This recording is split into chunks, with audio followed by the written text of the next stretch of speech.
الحمد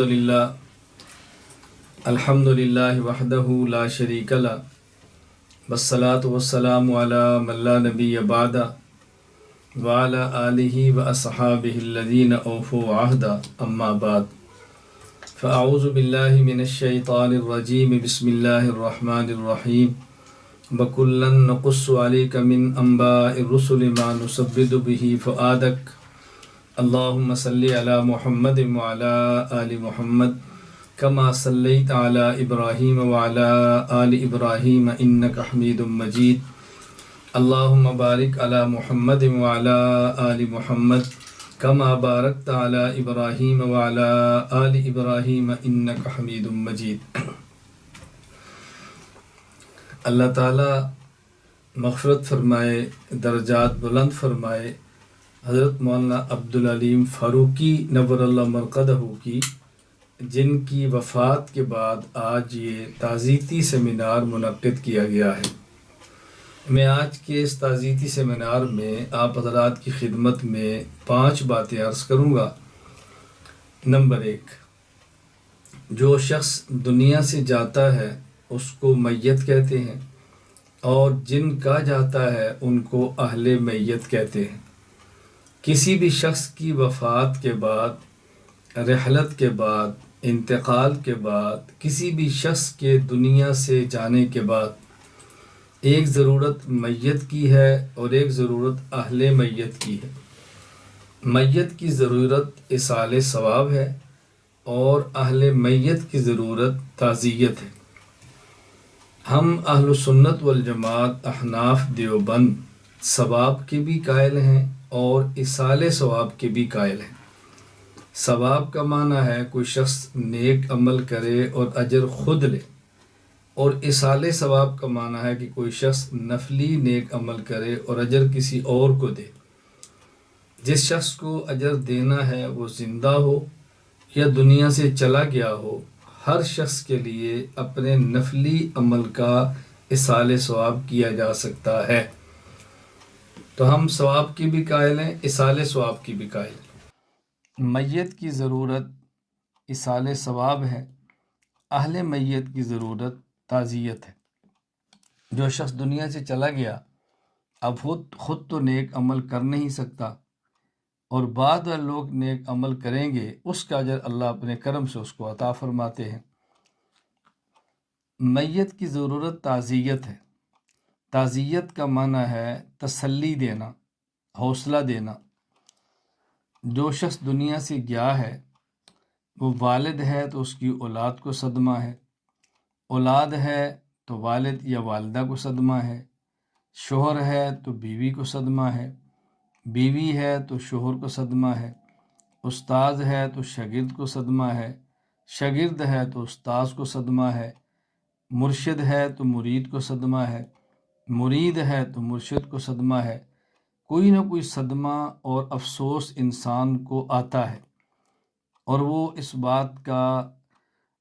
بات کا مستحق ہوتا ہے اور وہ ضرورت محسوس کرتا ہے کہ اس کو تسلی دی جائے۔ اگر کسی شخص کو دنیا میں کوئی تسلی دینے والا نہ ہو تو انسان کے صدمے بڑھ جاتے ہیں، دکھ بڑھ جاتے ہیں۔ کبھی صدمہ برداشت نہ کرتے ہوئے انسان خود دنیا سے چلا جاتا ہے۔ تو اہل میت کی ضرورت ہے کہ ان سے تعزیت کی جائے۔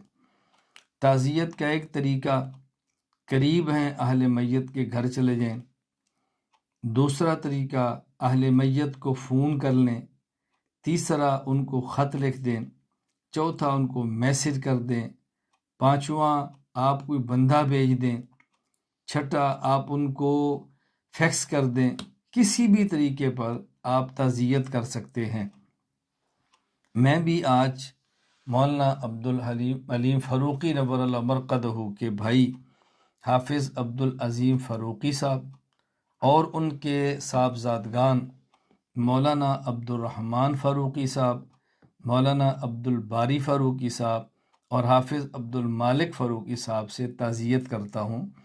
براہ راست میرا ان حضرات سے رابطہ نہیں ہے، اور میرے پاس ان کا براہ راست رابطہ نمبر بھی نہیں ہے، تو میں آج کے سیمینار کے ذریعے سے تعزیت کرتا ہوں حضرت کے اہل خانہ سے تعزیت کرتا ہوں، اور میں دعا بھی کرتا ہوں اللہ تعالی حضرت کی مغفرت فرمائے، درجات بلند فرمائے، میری نفلی تمام عبادات کا اجر اللہ حضرت کو بھی عطا فرمائے، اور اللہ حضرت کے اہل خانہ کو صبر جمیل عطا فرمائے۔ میت اور اہل میت کی ضرورت کو سمجھنا ضروری ہے۔ یہ بات ذہن نشین فرما لیں، اصال ثواب کے لیے اہل میت سے رابطہ کرنے کی ضرورت نہیں، اہل میت کے گھر جانے کی ضرورت نہیں، وہاں باضابطہ اجتماع منعقد کرنے کی ضرورت نہیں۔ ہاں، تعزیت کے لیے رابطہ کرنا پڑتا ہے، کبھی اجتماع بھی کرنا پڑتا ہے۔ تو یہ بات سمجھنا ضروری ہے کہ کسی بھی شخص کے دنیا سے چلے جانے کے بعد میت کی ضرورت اصال ثواب ہے، اور اہل میت کی ضرورت تعزیت ہے۔ میت کی ضرورت کے لیے اجتماع اور میت کے گھر والوں سے رابطے کی ضرورت نہیں۔ ہاں، البتہ اہل میت کی ضرورت تعزیت کے لیے کبھی اجتماع کرنا پڑتا ہے، کبھی رابطہ کرنا پڑتا ہے، کبھی انفرادی اور کبھی اجتماعی تعزیت ہوتی رہتی ہے۔ اس کو ذہن نشین فرما لیں۔ دوسری بات، تعزیتی سیمینار جو آج منعقد ہوا ہے، تعزیتی سیمینار کے منعقد کرنے کا مقصد کیا ہے؟ بس اوقات تعزیتی سیمینارز کے حوالے سے بعض وہ بحثیں چھڑ جاتی ہیں یا بحثیں چھیڑ لی جاتی ہیں کہ جن بحثوں کے چھیڑنے سے امت کا نقصان تو ہو سکتا ہے، نفع نہیں ہو سکتا۔ میں اس لیے گزارش کرتا ہوں کہ جو تعزیتی سیمینار آج ہم نے ادارت النعمان حیدرآباد کے زیر سرپرستی رکھا ہے، اور جب حضرت کی وفات کی مجھے اطلاع ملی ہے تو میں نے ایک کلپ جاری کیا ہے، اور غلطی سے میں نے اس میں مولانا عبدالحلیم فاروقی رحمۃ اللہ علیہ کو امام اہل سنت مولانا عبدالشکور لکھنوی کا صاحبزادہ کہہ دیا، جبکہ حضرت مولانا عبدالسلام فاروقی رحمہ اللہ کے بیٹے اور مولانا عبدالشکور لکھنوی رحمہ اللہ کے پوتے ہیں۔ خیر، امام اہل سنت کے جانشین ہیں۔ میں نے تعزیتی کلپ بھی جاری کیا، اور ادارت النعمان کے ہمارے محترم مفتی عبدالستار حنفی صاحب دامت برکاتہم سے میں نے رابطہ کیا۔ میں نے ادارت النعمان کی شورا سے رابطہ کریں، میری خواہش ہے کہ حضرت کے لیے تعزیتی سیمینار منعقد ہو۔ حضرت ایک اہم آدمی تھے اور اہم شخصیت کے جانشین تھے۔ دارالعلوم دیوبند، ندوۃ العلماء، جمیعۃ علماء اسلام سہارنپور سے ان کا بہت گہرا تعلق تھا۔ تو آپ مشورے سے طے کر لیں، اگر آپ حضرات کی رائے سیمینار کرنے کی ہو میں آپ کے ساتھ ہوں، اگر آپ کی رائے نہ کرنے کی ہو میں آپ کے ساتھ ہوں، میری رائے ہے کہ کر لیا جائے۔ خیر، ادارت النعمان کی شورا نے فیصلہ کیا، اور آج کا پھر سیمینار منعقد ہوا۔ جو سیمینار منعقد ہم نے کیوں کیا اور سیمینارز منعقد کرنے کا مقصد کیا ہوتا ہے، یہ بات ذہن نشین فرما لیں کہ سیمینار منعقد کرنے کا ایک مقصد یہ ہوتا ہے کہ اگر کوئی بڑی شخصیت گئی ہے تو ان کے کارنامے، ان پر آنے والے مصائب، ان پر آنے والی مشکلات، اور ان مصائب اور مشکلات کے باوجود ان کا کام جاری رکھنا، یہ بیان کیا جائے تاکہ بعد والے کام کے لیے کھڑے ہوں، بعد والوں کو حوصلہ ہو، اور بعد والوں کے سامنے اکابر کی زندگی آئے۔ یہ ضروری ہے، اس سے انسان کا کام کرنے والوں کا حوصلہ بڑھتا ہے، دل مطمئن ہوتا ہے، ثابت قدم ہوتے ہیں، اور مزید لوگوں میں کام کا داعیہ اور جذبہ پیدا ہوتا ہے۔ آپ یقین فرمائیں کہ آج بھی جو سیمینار منعقد ہوا ہے، میں نے مکمل اپنا وقت نکال کے تمام حضرات کے بیانات تقریباً مکمل سنے ہیں۔ کوئی تھوڑا بہت کسی ضروری کام کی وجہ سے بیان رہ گیا ہو تو رہ گیا ہو۔ میں نے مولانا برار حنفی صاحب، مولانا مفتی عمران حنفی صاحب، مولانا عبدالقدیر صاحب، مفتی حسام الدین صاحب، مفتی محمد عمران صاحب، اور حافظ ارشد حنفی صاحب، مولانا شاہ عالم گورکھپوری دامت برکاتہم، ان تمام حضرات کے بیان میں نے سنے ہیں، اور آپ یقین فرمائیں کہ ان حضرات کے بیانات سننے سے مجھے بہت فائدہ ہوا ہے، مجھے بہت فائدہ ہوا ہے۔ حضرت کی شخصیت کے جو پہلو میرے سامنے نہیں تھے وہ آئے ہیں، خصوصاً مولانا شاہ عالم گورکھپوری صاحب دامت برکاتہم نے جو اپنے چشم دید واقعات بیان کیے ہیں، مجھے ان واقعات کو سن کر بہت خوشی بھی ہوئی ہے اور بہت حوصلہ بھی ملا ہے، اور میرے اندر مزید داعیہ پیدا ہوا ہے کہ ہمیں اس کام کو مزید آگے بڑھانا چاہیے. ہمیں حالات، واقعات، مصائب اور مشکلات، پروپیگنڈا، مخالفت سے دل برداشتہ نہیں ہونا چاہیے. تو سیمینار کو منعقد کرنے کا ایک مقصد ہی ہوتا ہے کہ اپنے اسلاف کا تذکرہ کیا جائے تاکہ لوگوں کا دل بڑا ہو، کام کرنے والے کا دل مضبوط ہو، مزید لوگوں میں کام کا حوصلہ پیدا ہو.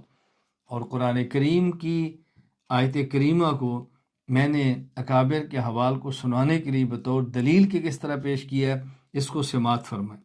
اللہ تعالیٰ فرماتے ہیں وَكُلًّا نَقُصُّ عَلَيْكَ مِنْ أَنْبَاءِ الرُّسُلِ مَا نُثَبِّتُ بِهِ فُؤَادَكَ. اے پیغمبر، ہم گزشتہ رسولوں کے واقعات آپ کے سامنے اس لیے بیان کرتے ہیں تاکہ اس سے آپ کے دل کو مضبوط کیا جائے. نبی معصوم ہے تو ان کے دل کو مزید مضبوط کرنے کے لیے معصوم کا تذکرہ ہوتا ہے، اور ہم غیر معصوم ہیں تو ہمارے دل کو مضبوط کرنے کے لیے غیر معصوم کا تذکرہ ہوگا. اگر صرف انبیاء علیہ السلام کا تذکرہ ہی ہو تو لوگ کہیں گے وہ تو نبی تھے، وہ تو رسول تھے، ان پر تو وحی آتی تھی، تو ہم تو وہ نہیں بن سکتے، ہم کیسے کر سکتے ہیں؟ اس لیے سیمینارز منعقد کر کے غیر انبیاء اور غیر معصوم اولیاء کے واقعات بیان کیے جاتے ہیں تاکہ بتایا جائے کہ یہ نبی نہیں تھے، معصوم نہیں تھے، ان پر وحی نہیں آتی تھی، یہ کس طرح ثابت قدم ہو کر کھڑے رہے ہیں اور کس طرح حالات سے ٹکرا کر یہ دین کی خدمت کرتے رہے ہیں. تو ہم نے بھی یہ کام کرنا ہے. ایک وقت تھا خدا نے ان پر بھی فتوحات کے دروازے کھول دیے تھے، اللہ تعالیٰ ہمارے اوپر بھی کھول دیں گے. تو سیمینارز کا بنیادی مقصد یہ ہوتا ہے کہ حالات اپنے اکابر کے بیان کیے جائیں اور لوگوں کا جذبہ پیدا ہو. اور یہ بات اچھی طرح ذہن نشین فرمائیں، سیمینار کو منعقد کرنے کا ایک فائدہ یہ ہوتا ہے کہ ان کا دنیا سے جانے والوں کا جس جماعت سے تعلق ہو ان کو خوشی محسوس ہوتی ہے، جس ادارے سے تعلق ہو ان کو خوشی محسوس ہوتی ہے، ان کے متعلقین کو اس سے راحت ملتی ہے. تو بتاؤ، کسی دینی ادارے کی ترقی کا سبب بننا، کسی دینی جماعت کی ترقی کا سبب بننا، دینداروں کے دلوں کی خوشی کا سبب بننا، بتاؤ یہ کتنا اہم ہے اور کس قدر یہ مفید ہو سکتا ہے. جس کو اچھی طرح ذہن نشین فرما لیں. اللہ تعالیٰ مجھے اور آپ کو بات سمجھنے کی توفیق عطا فرمائے. میں مختصر بات کروں، بہت لمبی بات نہیں کر رہا. نمبر 3، دیکھیں علماء حق یہ انبیاء علیہ السلام کے وارث ہیں، اور خصوصاً خاتم الانبیاء حضور اکرم صلی اللہ علیہ وسلم کے وارث ہیں. نبی کریم حضرت سیدنا محمد مصطفیٰ صلی اللہ علیہ وسلم نبی الانبیاء ہیں، امام الانبیاء ہیں، سید الانبیاء ہیں، خاتم الانبیاء. آپ کے بعد کوئی نبی پیدا نہیں ہوگا، آپ کے بعد کوئی نیا نبی نہیں آئے گا، آپ کے بعد کوئی نبی پیدا نہیں ہوگا، آپ آخری نبی ہیں.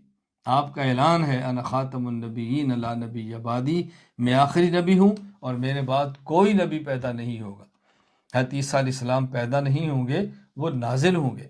نئے نبی کا پیدا ہونا اور ہوتا ہے اور گزشتہ نبی کا آسمان سے نازل ہونا یہ الگ ہوتا ہے. دونوں میں فرق سمجھنے کی کوشش کریں، کبھی الجھن کے اندر مبتلا نہیں ہونا. لیکن اللہ تعالیٰ نے قیامت تک جو دین کو باقی رکھنا ہے اس کے لیے اللہ نے علم نبوت کا وارث علماء کرام کو بنایا ہے. تو علماء یہ انبیاء کے وارث ہیں. نبوت تو نبوت ہے، وہ تو نہایت جامع شخصیت ہے، نہایت کامل اکمل شخصیت ہے، ہر اعتبار سے کامل اور مکمل ہے. خصوصاً سید الانبیاء والمرسلین خاتم الانبیاء حضرت محمد عربی صلی اللہ علیہ وسلم کامل ہے، اکمل ہے. اب پیغمبر کے جو ورثہ ہیں وہ نبی والے کام کو کرتے ہیں. اللہ کے نبی صلی اللہ علیہ وسلم نے قرآن دیا ہے، کوئی بیٹھ کے قرآن پڑھا رہا ہے. آپ نے اذان کا حکم دیا ہے، کوئی اذان دے رہا ہے. آپ نے مصلی کی امامت فرمائی ہے، کوئی نماز پڑھا رہا ہے. آپ نے قرآن سمجھایا ہے، کوئی درس قرآن اور تفسیر قرآن دے رہا ہے. آپ نے دینی علوم دیے ہیں، کوئی بیٹھ کے نبوت کے عقائد، نبوت کے اعمال، نبوت کے مسائل پڑھا رہا ہے. تزکیہ کیا ہے، کوئی خانقاہوں میں بیٹھ کے تزکیہ کر رہا ہے. پیغمبر پاک نے جہاد فرمایا ہے صلی اللہ علیہ وسلم، کوئی میدان جہاد میں نکلے ہیں. رسول اکرم صلی اللہ علیہ وسلم نے سیاست شرعیہ امت کو دی ہے، کوئی سیاست شرعیہ کو لے کر چل رہے ہیں. مختلف شعبہ جات ہیں جو اللہ کے نبی صلی اللہ علیہ وسلم نے امت کو عطا فرمائے ہیں۔ ان میں ایک اہم شعبہ احقاق حق اور ابطال باطل کا ہے۔ خود رسول اکرم صلی اللہ علیہ وسلم نے احقاق حق ابطال باطل فرمایا ہے، اور آپ پر نازل ہونے والا قرآن ان لفظوں میں اس کا ذکر کرتا ہے، لِيُحِقَّ الْحَقَّ وَيُبْطِلَ الْبَاطِلَ۔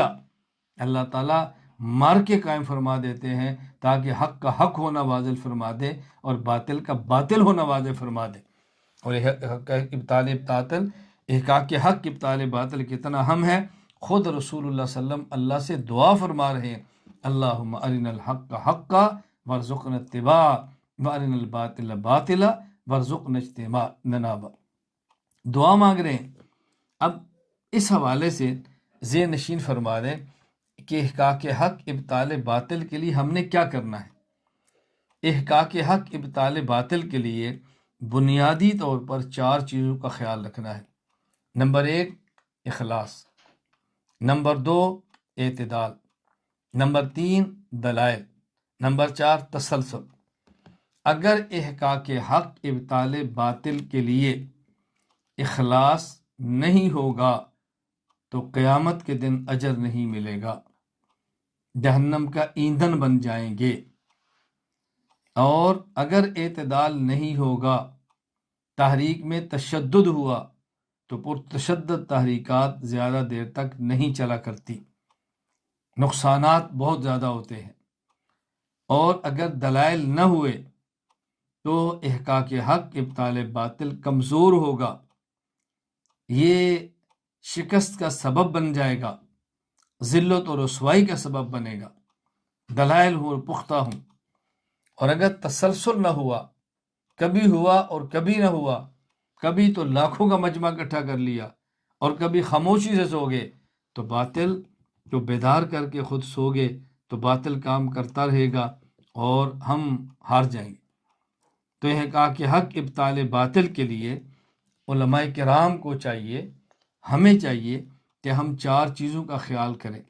نمبر 1 اخلاص، نمبر 2 اعتدال، نمبر 3 دلائل، نمبر 4 تسلسل۔ لہٰذا آؤ اس موقع پر میں اور آپ سب عزم مصمم کریں، پختہ ارادہ کریں اور عہد و پیمان کریں، ہم احقاق حق ابطال باطل اخلاص، اعتدال، دلائل اور تسلسل کے ساتھ کرتے رہیں گے انشاءاللہ العزیز۔ نمبر 4، اس وقت چونکہ سیمینار ایک ایسی شخصیت کا ہے کہ جو ہندوستان میں تھی، پوری دنیا ہماری ہے، ہندوستان ہمارا ہے، پاکستان ہمارا ہے، بنگلہ دیش ہمارا ہے، امارت اسلامی افغانستان ہمارا ہے، متحدہ عرب امارات ہمارا ہے، سعودیہ ہمارا ہے، عرب و عجم ہمارا ہے، پوری دنیا۔ لیکن اب حدود ایسی قائم کر دی گئی ہیں کہ جن کو توڑنا اب ہمارے اختیار میں نہیں ہے، تقسیم ہو گئی ہے، یہ ہندوستان ہے، یہ پاکستان ہے، یہ فلاں ہے، یہ فلاں ہے۔ اب ظاہر ہے کہ ہم نے اپنے ممالک میں رہ کے، اپنے ممالک کے قوانین کو سامنے رکھتے ہوئے، اپنے ممالک کے مشائخ کی مرتب کردہ پالیسی کو سامنے رکھتے ہوئے ہم نے کام کرنا ہے۔ میں اس لیے اہل ہند سے بطور خاص گزارش کروں گا کہ مولانا عبدالعلیم فاروقی رحمہ اللہ تعالی یہ دارالعلوم دیوبند کے فاضل تھے اور ایک عرصہ تک جمعیت علماء اسلام کے ناظم اعلیٰ جنرل سیکرٹری رہے اور دارالعلوم دیوبند کی مرکزی شورا کے رکن رہے۔ تو میں اس حوالے سے گزارش کروں گا اہل ہند بطور خاص جب بھی کوئی قومی ایشو آئے، جب بھی کوئی کرنٹ ایشو آئے، جب بھی کوئی ملکی اور بین الاقوامی، قومی، بین الممالک، ملکی یا بین الممالک، قومی یا بین الاقوامی کوئی بھی مسئلہ پیش آئے، ایشو پیش آئے، تو خود فیصلے نہ کرے، خود کلپ نہ بنائے، خود اپنی رائے کا اظہار کر کے امت کو تقسیم نہ کریں۔ اس کے لیے آپ دارالعلوم دیوبند اور جمعیت علماء ہند پر نظر رکھیں، یہ حضرات کیا فرماتے ہیں۔ اور میں کئی بار کہا کرتا ہوں کہ ہمارے سارے اکابر ہمارے ہیں، سارے حلق بزرگ ہمارے ہیں، سب ہمارے سر کا تاج ہیں، لیکن اس وقت دارالعلوم دیوبند میں بطور خاص مفتی ابوالقاسم نعمانی دامت برکاتہم اور جانشین شیخ الاسلام حضرت مولانا ارشد مدنی دامت برکاتہم، اللہ تعالیٰ کی بہت بڑی نعمت ہے۔ اللہ تعالیٰ ہمیں ان کی قدر کرنے کی توفیق عطا فرمائے۔ حضرت مولانا ارشد مدنی صاحب دامت برکاتہم بطور خاص علم بھی ہے، تقوی بھی ہے، سیاسی بصیرت بھی ہے، جہاں دیدہ بھی ہے، سب چیزیں اللہ تعالیٰ ہمیں عطا فرمائی ہیں۔ ذرا ان چیزوں کو ذہن نشین فرما لیں۔ اس لیے میں بارہا ہی گزارش کر چکا ہوں، بطور خاص وہ حضرات جو مجھے سنتے ہیں، مجھ سے عقیدت رکھتے ہیں، مجھ سے محبت رکھتے ہیں، میری بات کو اہمیت دیتے ہیں، میں ہمیشہ ان سب سے گزارش کیا کرتا ہوں کہ عقائد کے معاملے میں، مسائل کے معاملے میں، اخلاق کے معاملے میں ہمارے جامعات موجود ہیں، مدارس موجود ہیں، خانقاہیں موجود ہیں، آپ رابطہ فرمائیں، مجھ سے رابطہ فرمائیں تو میں خدمت کے لیے حاضر ہوں۔ لیکن ہندوستان کے داخلی مسائل اور وہاں کے اہم موضوعات کے لیے مجھ سے رجوع نہ فرمایا کریں۔ مجھ سے رجوع فرمائیں بھی تو آپ کو پتہ ہے میں یہی جواب دیتا ہوں کہ آپ وہاں اکابرین دارالعلوم دیوبند سے رابطہ فرمائیں اور ان کی ہدایات پر عمل فرمائیں۔ میں اکثر یہ گزارش کیا کرتا ہوں، اور آپ یقین فرمائیں کہ میں یہ دیانت کی بنیاد پہ رائے قائم کرتا ہوں۔ اللہ گواہ ہے، میں ایک دنیا کے بہت بڑے حصے میں گیا ہوں اور بہت کم عمری سے میں نکلا ہوں باہر، اور بہت میں نے اسفار کیے ہیں دنیا بھر میں۔ جہاں بھی اصلی شکل میں ہمیں اس دور میں دین نظر آتا ہے تو آپ یقین فرمائیں کہ دارالعلوم دیوبند کا فیض ہے، کہیں بالواسطہ کہیں بلا واسطہ، کہیں بلا واسطہ کہیں بالواسطہ۔ تو دعا فرمایا کریں، اللہ تعالیٰ اس کی حفاظت فرمائے، اللہ شرور سے محفوظ رکھے، اللہ نظر بد سے محفوظ رکھے، اللہ ہم سب کو محفوظ رکھے، اور اس کے لیے بہت زیادہ دعاؤں کا اہتمام فرمایا کریں۔ نمبر 5 اور آخری گزارش میری کہ مولانا عبدالعلیم فاروقی نور اللہ مرقدہ تشریف لے گئے، اور بہت سارے ہمارے حضرات اکابر ہیں وہ دنیا سے گئے ہیں، جو موجود ہیں وہ بھی جائیں گے، پھر بھی جاتے رہیں گے۔ اس موقع پر ہم اصاغر، ہم چھوٹے، کم علم اور بے عمل لوگ، ہمیں کیا کرنا چاہیے؟ اس موقع پر دل چھوٹا نہ کریں، اس موقع پر ہمت نہ ہاریں، اس موقع پر پستی کا شکار نہ ہوں، عزم چھوٹا نہ کریں، بلکہ اس موقع پر اور ان جیسے مواقع پر ہمیں مزید کھڑا ہونے کی ضرورت ہے، ہمیں مزید کھڑا ہونے کی ضرورت ہے۔ حالات ہمارے موافق ہوں ایسا نہیں ہونا، حالات پہلے بھی مخالف تھے، ہمارے اکابر نے کام فرمائے تھے، حالات آج بھی مخالف ہیں، اہل حق کام کرنے والے کر رہے ہیں، شاید آئندہ بھی حالات مخالف ہوں، کام کرنے والے کام کرتے رہیں گے۔ حالات پر تبصرہ کرنے کی بجائے اپنے کام کا مشورہ کرنا سیکھیں اور کام کا مزاج بنائیں۔ میں ایک جملہ عرض کیا کرتا ہوں کہ ہم دوسروں کے کام پر 10 سال تبصرہ کریں، اس سے بہتر ہے اپنے کام کا 10 منٹ مشورہ کریں۔ اپنے کام کا 10 منٹ مشورہ کرنا دوسروں کے کام پر 10 سال تبصرہ کرنے سے بہتر ہے، اور یہ یقین فرمائیں جس کا بے حد فائدہ ہے۔ اپنی صفوں میں اتحاد رکھیں، اپنی صفوں میں اتفاق رکھیں، خود اکٹھے رہیں اور امت کو ٹوٹنے سے بچائیں، باہمی اختلافات سے بچائیں۔ اپنی رائے ہر موقع پر اظہار کرنا جس سے امت میں تشتت، تفرق، انتشار ہو، اس سے خود کو بچائیں، اور کہیں کسی اتحاد کے اندر خامیاں نظر آئیں اور کسی اختلاف میں خوبیاں نظر آئیں تو میری ایک بات کو آپ پلے باندھ لینا، یہ بات ذہن نشین فرما لیں، اس جملے کو یاد رکھ لیں: 1000 خامیوں والا اتحاد 1000 خوبیوں والے انتشار سے بہتر ہے۔ 1000 خامیوں والا اتحاد 1000 خامیوں سے بہتر ہے۔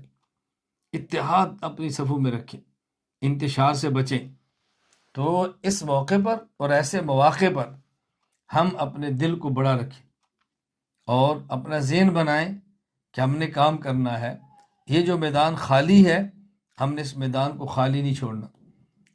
جن میدان میں حضرات کام کر رہے تھے، مثلا مولانا عبدالعلیم لکھنوی رحمہ اللہ تعالی رد قادیانیت، رد رضاخانیت، رد غیر مقلدیت، رد رافضیت میں نمایاں تھے، اور بھی جو فتنہ ان کے ساتھ اس پر کام کیا ہے.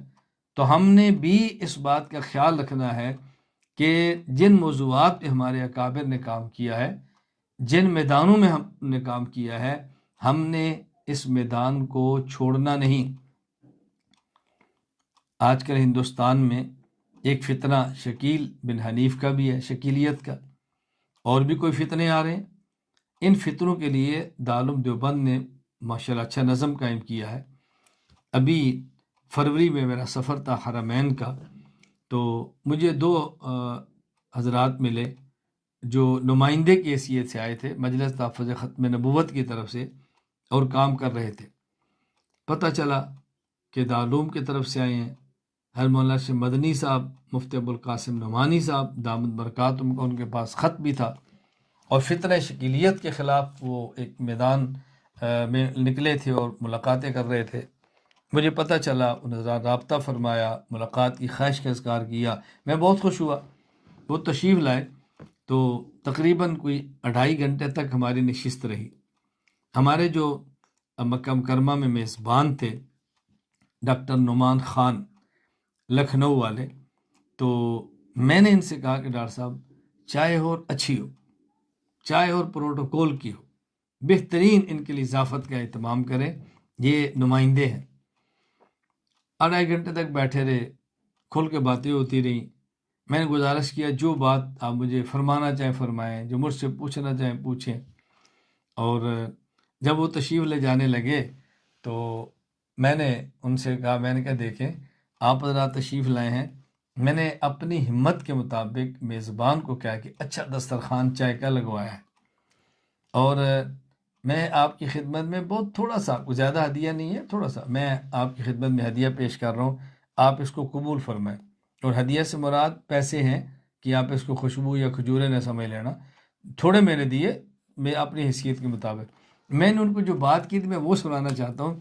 میں نے ان حضرات سے کہا کہ دیکھیں آپ حضرات تشریف لائے ہیں، ماشاءاللہ آپ نے سفید کپڑے پہنے ہیں، شلوار آپ کی ٹخنوں سے اوپر ہے، قمیص آپ کی لمبی ہے، اور آپ نے عمرے کی وجہ سے حلق کروایا ہوا ہے، مونچھیں آپ کی ماشاءاللہ مسنون ہے، دیکھنے سے آپ بہت نیک لگتے ہیں. یہ جو میں دسترخوان سجا کے آپ کی خدمت کر رہا ہوں اور ہدیہ پیش کر رہا ہوں، آپ اس غلط فہمی میں نہ رہنا کہ میں نے اپنے آپ کے ظاہری حلیوں کو دیکھ کر آپ کو متقی سمجھا اور متاثر ہو کر آپ کی خدمت کی ہے. میری خدمت، میں آپ کی خدمت جو کر رہا ہوں، اس کی وجہ بنیادی یہ ہے کہ آپ دارالعلوم دیوبند کے نمائندے ہیں اور فتنہ شکیل کے رد کے لیے تشریف لائے ہیں. لہذا جو شخص بھی فتنوں کے خلاف کام کرے ہمارے سر کا تاج ہے، ہم اس کے نوکر ہیں، ہم اس کے خادم ہیں، ہم انشاءاللہ اس کے معاون، اس کے کارکن ہیں. اس لیے کہ فتنوں کے خلاف کام کرنا یہ دل گردے کا کام ہے، یہ چھوٹا کام نہیں ہے. جس شخص نے بھی فتنوں کے خلاف کام کرنا ہے، میں گزارش کیا کرتا ہوں، میں نے پھر بھی پہلے بھی آپ سے کہا، بیانات ہو گئے ہیں، سیمینار لمبا ہو رہا ہے، میں زیادہ باتیں نہیں کرنا چاہتا آپ کی خدمتیں میں، آپ نے تفصیل سے باتیں سنی ہیں.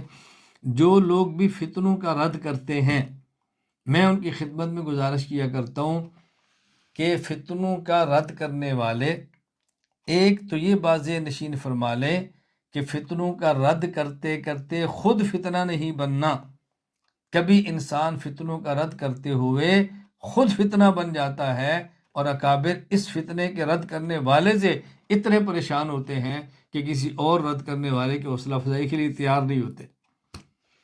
فتنوں کے رد کرنے والوں سے میں دوسری گزارش کیا کرتا ہوں کہ فتنوں کا رد کرنے والے یہ ذہن نشین فرما لیں کہ فتنوں کے رد میں تنقید ہوتی ہے، اور دوسروں پر تنقید کی حماقت وہ کرے جو اپنے اوپر تنقید سہ سکتا ہے، جو اپنے اوپر تنقید سہنے کی ہمت نہیں رکھتا وہ دوسروں پر تنقید کرنے کی حماقت نہ کرے۔ جب آپ نے رد فرقے باطلہ کرنا ہے تو آپ پر تنقید ہوگی، یقیناً ہوگی، غیر کریں گی، آپ نے سننا ہے۔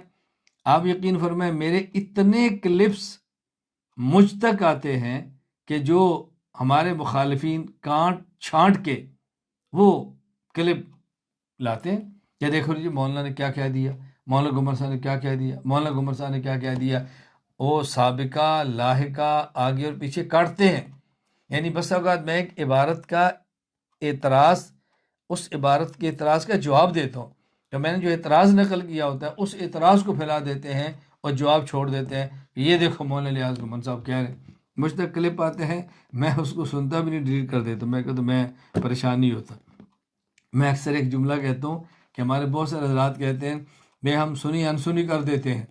میں کہتا ہوں میں سنتا ہی نہیں ہوں، سن کے انسنی کرنے کی تکلیف اٹھانے کی کیا ضرورت ہے؟ بعض لوگ کہتے ہیں بھائی ہم اس کان سے سنتے اس سے نکال دیتے ہیں۔ میں نے کہا ہم اس کان سے سنتے ہی نہیں ہیں کہ پہلے سنیں پھر نکالیں، اتنی تکلیف کریں، چھوڑیں اس کو۔ تو تنقید کرنے والے ذہن نشین فرما لیں۔ فتنوں کے رد کرنے والوں کی خدمت میں گزارش کیا کرتا ہوں کہ جب آپ نے فتنوں کا رد کرنا ہے تو آپ کا تعلق مع اللہ یہ ہونا بہت ضروری ہے۔ کسی خانقاہ سے تعلق ہونا ضروری ہے، کسی شیخ کے ہاتھ میں آپ کے لگام کا ہونا ضروری ہے، کسی شیخ کی ہاتھ میں آپ کا لگام کا ہونا ضروری ہے۔ جتنا گھوڑا تگڑا ہو اور ٹانگے پر سواریاں موجود ہوں اور کوچوان کمزور ہو، یہ طاقتور گھوڑا اس ٹانگے کسی کھمبے اور پول اور درخت سے مارے گا، خود بھی مرے گا، ٹانگا بھی توڑے گا، سواریاں بھی مار دے گا۔ تو تگڑے گھوڑے کے لیے کوچوان تگڑا ضروری ہے۔